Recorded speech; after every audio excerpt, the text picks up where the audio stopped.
Howdy folks, and welcome to the Hillbilly Kitchen. Today we're making a chicken cobbler. That's right, I said chicken cobbler. This is kind of a new concept and there's versions of this recipe going around everywhere, and it is a true cobbler. And this recipe is kind of like chicken pot pie meets chicken and waffles. Or chicken pot pie, chicken and waffles, and chicken and dumplings all go together. So anyway, it's pretty simple to mix up and quick, and it just has a few simple ingredients. You need about 3 cups of shredded chicken. You can use deli chicken, you can use canned chicken, you can use leftover baked chicken. You could even use leftover fried chicken and shred it up. You just need about 3 cups of shredded chicken, and if you ain't got quite 3 cups, it'll still work. You need a couple cups of mixed vegetables. I'm using the corn, peas, carrots, and green beans, just 1 bag of frozen mixed vegetables. You need 2 to 3 cups of pancake mix, a complete pancake mix. Now, when I first tried this, I tried it with 2 cups. I thought the bread layer on the top was a little bit thin, so I used 3 cups. You need a can of cream of chicken soup, 2 cups of stock, or some bouillon and water. You can use bouillon and water, 2 cups of any kind of milk, and a stick of butter. Now, I also add some spices to mine, just some salt and pepper and onion. It would be good with a little red pepper, just like a 1/4 teaspoon of red pepper to give it a little bit of bite. Any other spices that you like, you could add into it. You could add a little dash of hot sauce into it even if you wanted to. But anyway, we start this and we layer it. It's a dump casserole. And you don't ever stir anything in your pan. We're going to start by putting our butter in the pan, and we're going to put it in the oven. Turn the oven on 350 degrees when you put your butter in there, and your butter will melt in the pan as the oven preheats, and that's your first layer. So go ahead and stick this in the oven and turn it on 350. Okay, now while that's preheating, if you haven't shredded your chicken, shred your chicken. And we're going to mix up our pancake mix and our milk. Now, you do have to do a little bit of mixing, but you're not going to mix anything once you put it in that pan.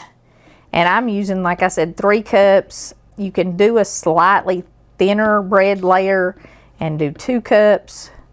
And I know pancake mix on a chicken casserole, that just seems strange, but it really is good. I was shocked, and I do think you need the 3 cups, but that's my opinion.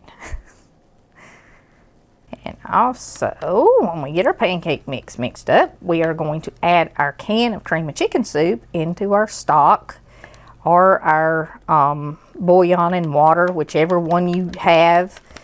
You know, the bouillon and water is quite a bit less expensive. I had some stock that I bought on sale, and I don't usually use the stock. I usually do use bouillon and water.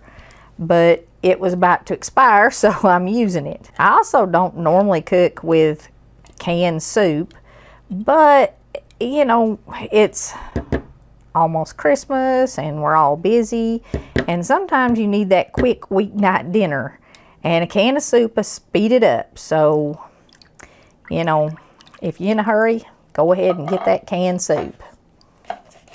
And for a recipe like this, you're probably putting it together because you're in a hurry. But you want to mix that together pretty well. Now, I'm going to add a few spices to this. This is totally optional. And like I said, what spices you add are entirely up to you. But I'm going to put just a little bit of salt in it. And that'll also depend on what kind of stock or bouillon you're using. Not too much. But I found that it needed a little bit with the vegetables. And my chicken also didn't have much salt in it. And I'm going to add a little bit of black pepper. And I'm doing that in my butter because the butter is going to rise all up through the whole dish. And it will disperse these seasonings. And I'm doing a little onion powder. And this is just a taste. You could add a little garlic to it too. Or like I said, just any spice you wanted. And let's see, we got to get the rest of this butter kind of melted here. So I'm just going to stir it around in my pan. And finish the melting process there. Okay, now, one more little tip here. Once your butter is melted, kind of tip your casserole dish and get it up on the edges of your casserole dish just a little bit. That will keep your topping, you know, the pancake mix and stuff, from sticking to the edge of your casserole dish so bad, and it'll make it easier to wash when you're done. And I guess you could spray the pan, but I mean, you've got melted butter in it, so that kind of does it. Now, once you've got your melted butter, if you want to do spices, do your spices, add your chicken. And we ain't stirring nothing else from this point. Braid it out a little bit, but don't stir it. Oh, and you do need a 9 by 13 pan for this. Don't think I said that. Add your vegetables and spread them out over top of the chicken. All right. And you can use any vegetables you want to. But like I said, this is kind of gives you the flavor of chicken pot pie. And then we're going to add our pancake mix. And we're just going to pour it all over the top of the vegetables and the chicken and the butter. Try to get a nice kind of even layer there. And now we're going to add our soup and our broth. And just kind of pour it all over the top. And I know this don't look so good right now, but I promise you, when it's baked, it's going to look really good. And not only that, the smell is just, oh my goodness, you should smell it. All right, now we're going to put this in our oven that is preheated to 350 degrees for about 45-50 minutes. Your pancake layer should be done, and it should be golden brown, and it should be bubbling around the edges like a chicken pot pie. Now, in a little bit less than an hour, we are going to have this delicious, bubbly golden brown casserole. Now, you can see that it is very jiggly. You don't want to dip it out immediately. You want to give this, 5 minutes maybe to sit and rest. And what that 5 minutes is going to do is it's going to allow the gravy in it to thicken up. The pancake batter mixing with the broth and the soup is going to make a really thick, rich gravy. And we've talked before about how when your gravy starts to cool, it thickens up. So you don't want it super thick when you're cooking it. If you get it thick when you're cooking it, you'll have to cut your gravy with a knife. And that's why it's a little bit jiggly right now. When you take it out of the oven, just let it sit about 5 minutes before you dip it out. And in 5 minutes, it will be perfect. You'll have the breading from the pancake batter. You'll have the gravy and the vegetables and the chicken, and it's just a wonderful dinner. And you can have it on the table in less than an hour. It only takes maybe, well, you can have it mixed up by the time the oven's preheated. It never takes longer than that to mix it up. So this is a good one for weeknights, and it's a good one to get you through the busy holidays. You can make it with leftover turkey, by the way, for after Thanksgiving and Christmas. And let's face it, between Thanksgiving and Christmas, we all need some dinners like this that we can just take 5 minutes, throw in the pan, put it in the oven.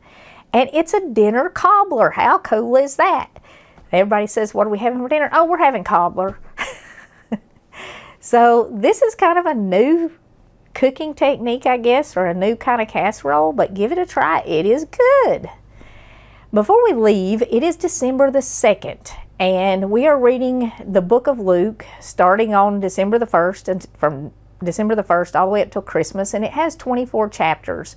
So if you read the book of Luke in December, by the time you get to Christmas morning, or Christmas Eve actually, you will have read the entire story of Jesus from his conception to his ascension to heaven, which is a great way to kind of keep in the true spirit of Christmas and to focus on what really matters. But I want to leave you with Luke chapter 2, verse 14, because it just kind of seems to be a good one for the day. Glory to God in the highest, and peace on earth, goodwill towards men. As you celebrate this Christmas, be kind to one another and respect that there are differences even in the Christian community about how to celebrate Christmas. I hope you all have the peace of God in your heart all through this joyous season, and I hope you all are able to celebrate the true meaning of Christmas. Thank you so much for joining us again in the Hillbilly Kitchen. If you haven't already, please don't forget to click like and subscribe before you leave. Share all of our videos with your friends. And until next time, remember to put God first.